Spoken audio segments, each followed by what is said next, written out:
Evde radyoya denge gele.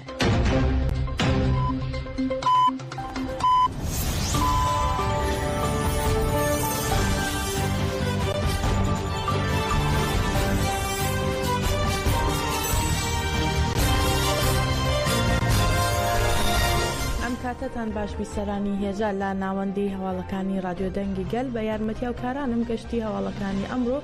هەینی 20 دەسەمبەری 2024 تان پێشکەش دەکەین.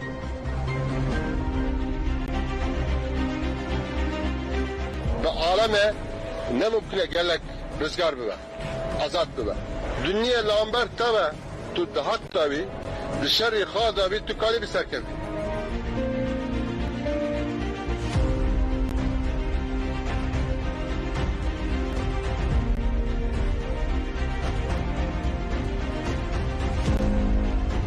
با پێی هەواڵی ئاژانسی ئانها دوێنێ لە نزیک بەنداوی تەشرین جیهان بەلکین ڕۆژنامەوان لە هاوا نیوز و نازم دەشتان ڕۆژنامەوانی سەربەخۆ لەلایەن درۆنی تورکیاوە لە کاتی جێبەجێکردنی ئەرکی ڕۆژنامەوانی خۆیان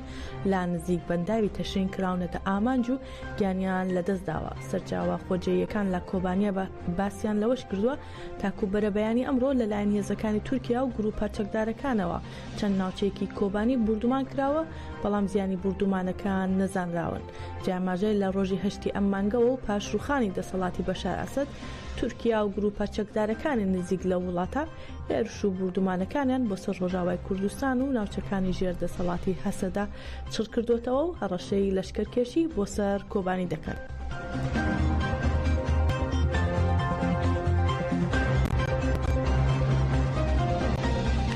مەزلوم عەبدی فەرماندەی گشتی قەسەدە ڕایگەیاند ئەگەر ئاگربەستێکی گشتی جێبەجێ کرا و کۆتایی بە شەڕهات ئەوە کار لە سەرگەڕانەوەی ئەو شەڕوانانە دەکەن کە خەڵکی سووریانین و لە ناو هێزەکانیاندان با سەربەرزی بۆ شوێنی خۆیان دەیانێرنەوە و دەشڵێت بەرپشتی هەر هێرشێک دەدەینەوە کە ڕووبدات.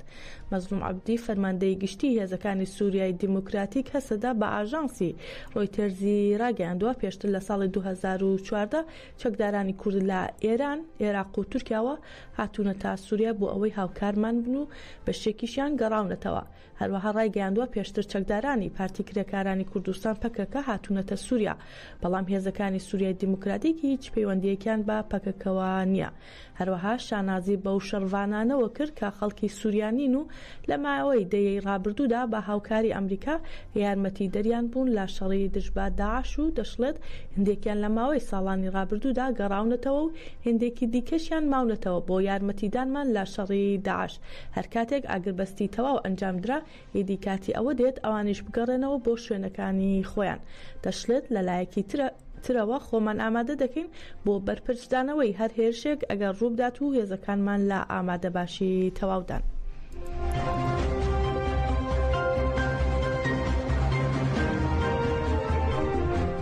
ناوەندی ڕاگەیاندنی هەسەدا ڕایگەیاند ئۆپراسیۆنی هێزەکانی ئەنجومەنی سەربازی ڕەقا بۆ پاککردنەوەی مەیدان لە چەتەکان کۆتایی هات. ناوەندی ڕاگەیاندنی هێزەکانی سووریای دیموکراتیک لەبارەی ئۆپراسیۆنی ئەمنی هێزەکانی ئەنجومەنی سەربازی ڕەقا بۆ پاککردنەوەی ناوچەکە لە چەتەکان ڕاگەیاندراوێکیان بڵاو کردەوە.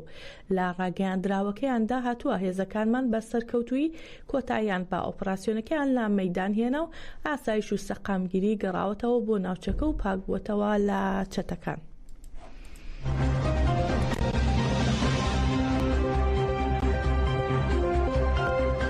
هەریەکە لە شەڕوانی قەسەدا ڕۆژبین حەسەکە و شێرۆ عەلی یەکێک لە فەرماندارانی هێزەکانی جەبهەتەل ئەکراد لە حەسەکە بە مەراسمێکی شکۆدار بە خاک سپێردران. مەجلیسی بنەماڵی شەهیدانی شاری حەسەکەی کانتۆنی جەزیرە بە مەراسمێکی شکۆدار فەرمانداری هێزەکانی جەبهەتەل ئەکراد شەهید شیرۆ عەلی بە ناوی شیرۆ بەشار و هەروەها شەروانی هێزەکانی سووریای دیموکراتیک شەهید ڕۆژبین حەسەکە بە ناوی شەهید سەلاح عەلیان لە گۆڕستانی شەهید دژوار و گوندی داودی لە حەسەکە بە خاک سپارد. شیرۆ عەلی لە بەرخودانی بەنداوی تشرینی منبەجدا لە 12 کانونی یەکەم و ڕۆژبین حەسەکەش لە 16 کانون یەکەم لە پردەی قەرەقۆزاغ شەهید بوون. ئەندامی دەستەی هاوسەرۆکایەتی پارتی یەکێتی دیموکراتیکی پەیەدا ئاڵدار خەلیل لە مەراسمەکەدا جەختی لا درێژە پێدانی ڕێگەی شەهیدان کردەوە وتی هێزەکانمان قەسەدە یەپەژە یەپەگە مەجلسی سەربازی منبەج و جەبهەتل ئەکراد لە بەرامبەر هێرشەکان لە دژی هەرێمی باکوور و ڕۆژهەڵاتی سووریا بە بوێریەوە وەڵام دەدەنەوە. هەروەها خەلیل ڕایگەیان کە ئیدارەی خۆبەڕێوەبەری دیموکراتیک بە فیداکاری شەهیدان دامەزراوە و ڕایگەیان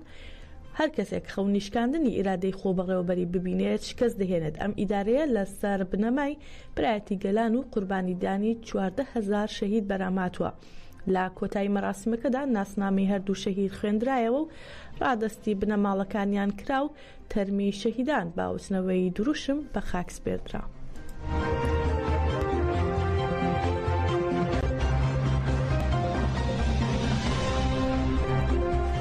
لە پاش بانگەوازەکەی مەزلوم عەبدی بۆ ئاگربەس لە ژێر چاودێری ئەمریکادا کەمێک پێش ئێستا ئەمریکا هێز و کەرەستەی سەربازی لە هەرێمی کوردستانەوە ڕەوانەی ڕۆژاوای کوردستان کرد. کەناڵی سکای نیوز با پشتبەستن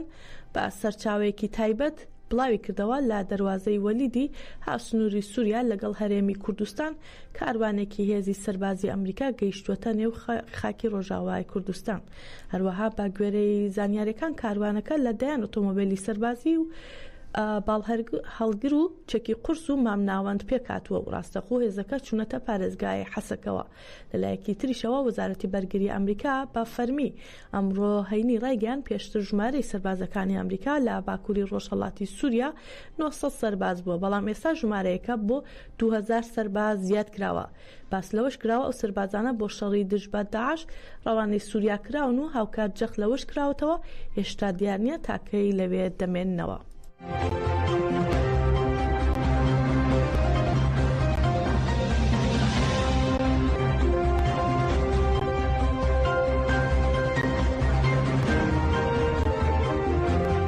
شاندێکی دیپلۆماسی ئەمریکا بۆ کۆبوونەوە لەگەڵ ئەحمەد شەرع گەیشتە دیمەشق. شاندی ئەمریکا بۆ کۆبوونەوە لەگەڵ حکوومەتی نوێی سووریا بە سەرکردایەتی دەستەی تەحریری شام گەیشتە دیمەشق. ئەوەش یەکەم کۆبوونەوەی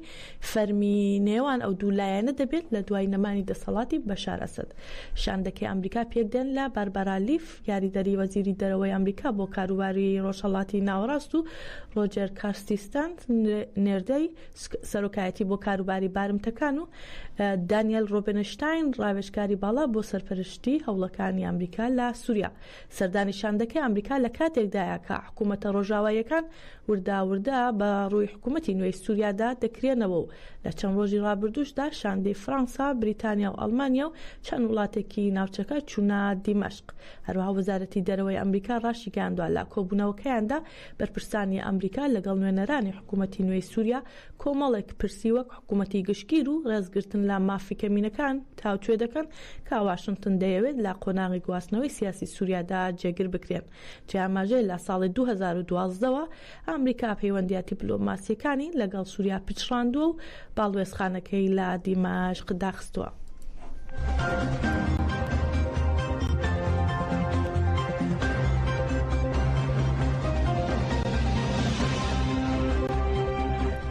سەرۆکی رووسیا ڕایگەیان پێشتر لەسەر پرسی کورد بەشێک لە بەرپرسانی ئەوروپی بەڵێنی سربەخۆیان بە کورداوە و بەڵام دواتر بەڵێنەکان جێبەجێ نەکردووە. جەختیشی کردەوە لەوەی پێویستە پرسی کورد لە چوارچەوەی گۆڕانکاریەکانی ناوچەکەدا چارەسەر بکرێت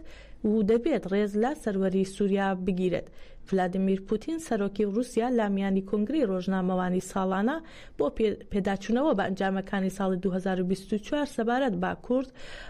ڕایگەیان دەبێت پرسی کورد لە چوارچەوەی گۆڕانکاریان نوێەکاندا چارەسەر بکرێت. تورکیاش دەبێت ڕێز لە سەروەری و یەکپارچەی خاکی سووریا و هەموو وڵاتان بگرێت. باسی لەوەش کرد تورکیا هەموو هەوڵێک دەدات بۆ دەستەبەرکردنی یاسایشی سنوورەکانی باشووری خۆی و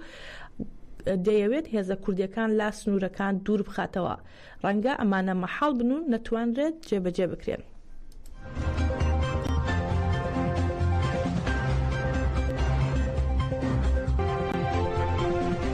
پلاتفۆرمی دامەزراوە دیموکراتیەکان لە چوارچێوەی هەڵمەتی ئازادی بۆ بەڕێز و جەلان چارەسەری دیموکراتیک بۆ کێشەی کورد لە ئامەدەوە تا ئەنقەرە چارەسەری دیموکراسی و ڕێپێوانی ئازادیان دەست پێ کرد. ڕێپێوانەکە لە ئێستادا لا مێرسینە و هەروەها هاوسەرۆکی گشتی دەبەپە چیکدەم گولوکچون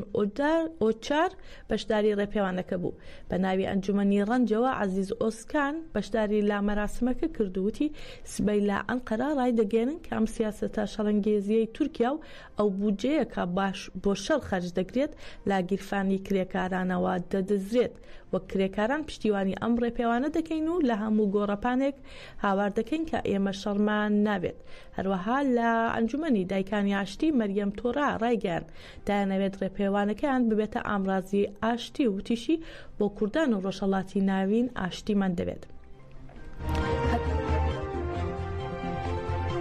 هەروەها هاوسەرۆکی پارتی سەرلەنوێ بنیاتنانەوەی سوسیالیست مەرتەنجەن تیتنەر وتی تا گۆشەگیری ئێمراڵی کۆتایی دێت و کێشەی کورد چارەسەر دەکرێت پشتیوانی گەلی کورد دەکەین. لە چالاکیەکەدا پەرلەمانتاری دەمپارتی ساڵحە دێنیزیش وتی گەلی کورد و دۆستەکانیان ماوەی 40 ساڵە کار بۆ چارەسەرکردنی ئەم کێشەیە دەکەن. ئەمڕۆ هەر جۆرە هێرشێک بۆ سەر ڕۆژاوە دەبێتە هۆی ئاستەنگی لا دیموکراسی بوونی تورکیا و ئەمڕۆ قەیرانی فرەلایەن لا تورکیا گۆشەگیری و سیاسەتی شەڕە. هەروەها وتیشی هەمووان فەلسەفە و پارادایمی بەڕێز ئۆجەلان دەزانن و ئەو دەیشزانن کە ئەو چارەسەری کە بەڕێز ئۆجەلان پێشکەشی دەکات ڕێگایەکە بۆ چارەسەرکردنی قەیرانی فرەلایەنەی تورکیا.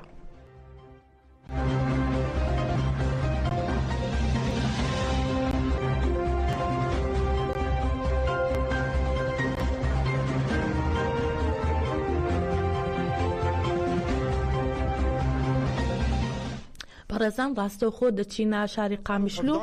لا کۆنگرەی ڕۆژنامەوانی کە بۆ شێدکردنی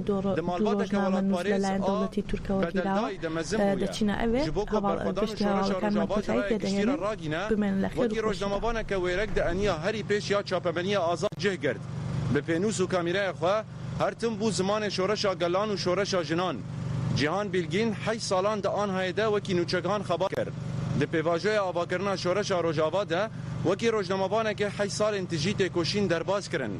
د زمین کو ایریشن دولتا ترکیه لسروج آباد جوار دبون جبو کو راستیان به آوای کی هری باش راگینه هر دم لانیا هری پیش بو دیسا د پیواژوی آواکرنا پرگا خسریا دموکراتیک آل هرمه وکی جنه که لگرینوانا آزادیه بنوچه دوسیا و هفوینن خوا شورشا روجاوا کو شورشا جنه اجرای گشتیر رادگاند درویتیا دومدارا چاپمنیا آزاده وکی شوبدارا کبنشوپیا گربتلی ارسوز و گلیستان تاراز سید ابران دلیشنی بش و بسدان شهیدن راگاندنه به آوائه کی با ازوریه که مزن شورش روجاواج را گشتی یا کردستان و جهان رادگاند جهان بلگین بقاسی پسپوریا خویا روجنامه‌وانیه بروکنی و به حوالتی خوشی کسایت کمیناک بو دیکور و روجنامه‌وان نازم داشتان لنافچه گهادین آباجار آگریه یا باکوری کردستان هاتیه دنه دمالبات که ولاد پاریز دمزم بویا به وی زانبونا نتوایی ده تمنکی جوان ده ده انیا راگاندنه ده ده به لگرینوان و تکوشر آزادیه سال 2014 ده پیواجه که بیریشن داعش لسر روجاوا دست بکرن در باسی روجاوا بو دست بک لعفرینه پشت رجیل کوبانه برخودانا دیروکی شوپاند و جیهان راگاند د پیواژوی برخودانا ریوبریا خسر آل باکوری کردستان ده در باسی ناوچه اسلوپیا یا شرنخه بو و ارکا روزنامه‌وانتی لور دومان ل دولتا ترک جبر کاری وی روزنامه‌وانتی درباره وی د لیپرسین داد سپیکرن توی زختان جی حواله من ناظم دز کار روزنامه‌وانی برنده و سال 2016 جاره کدن در باسی روجاوای کردستان بو د سال درج ینت کوشینا روزنامه‌وانی ده لعفرین کوبانه رقا گریپی شنگال و باشور کردستان ارکا روزنامه‌وانی بلایقی پکانی هری داویه جی برخودانا بنداوا دشرین یا لدجی ایریشن داگرکری شوپان حواله من ناظم به کسایت خو یا دلنظم کتکار و بیرور د انیا هری پیش یا چپمنی آزاد جه گرد لهر جهه کی کوته کوشینا دوار له بو حبره من ناظم دشتان به کامیرا و پینوس خو لور بو وکی شوبدار کی خلیل داغ به پینوس و کامیرا خو بو زمان حقیقته وکی روزنامه‌وانه کی ویرک در رویتیا دجوار او دمدرج آ چاپمنی آزاد ده جبو گلک سازی و دزگه چاپمنی آزاد خبات مشانه هم به ایریشا هوانه یا لهمبری هر دو حوال میان روزنامه‌وان بتوندی شرمزار دکن وکی شوبدارن حقیقته امه به بریارداری که مزن ریاوان بشوپینن پینوس و کامیرای آنوان لعرده نهلن ام بانگ له همون روزنامه‌وانان دن کو ببن آلیگرن راستیه و ببن شوبدارن چاپمنیا آزاد کو ایرود اوغرا و د نازن دشتان و جهان بیلگین شهید بون اروها ام بانگ سازی و رخصنن روزنامه‌وانان دکن دیسا سازی مافن مروان این ناونتوی دکن کل همبری به هویتی دنگ خو بلند بکن و چاپمنیا آزاد ام سوز و بریارداری خو یا مزنکرنا تکوشینا هبره نازن دشتان جهان بیلگین و همو شاهدن راگاندن نو دکن بجی برخودان و تکوشینا چاپمنیا آزاد شهید نامرن یکیتیا راگاندنا آزاد یکیتیا راگاندنا جن. إلى الإعلام والرأي العام، صعدت دولة الاحتلال التركي ومرتزقتها هجمتهم يوم 8 من كانون الأول عام 2024 على مناطق الشمال.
بلمید در حق هر دو هوالین خو هر دو کتکارین چاپمنی آزاد باخ وندا خویانی معانی سکرانین و یا یکیتیا راگهاندنا آزاد یکیتیا راگهاندنا جن روجاوای کردستان الباجار قامشلو او کتکارین چاپمنی آزاد ین د آستا کور روجلات سوری ده کارو خبات دکن دبنوان ایریشان ده راستی و حقیقت رادگهینن لسر هوالین خو لسر شهادت هوالین خو تیکوشینا هوالین خو راستی و حقیقت الهریمی داخویان یکدام بانگین وانجی هبون هلبت دبن و داخویان دکو دبیجن امی شوبدارین ریاوان بن امی شوبدارین ریاوان بن داخویان یا ما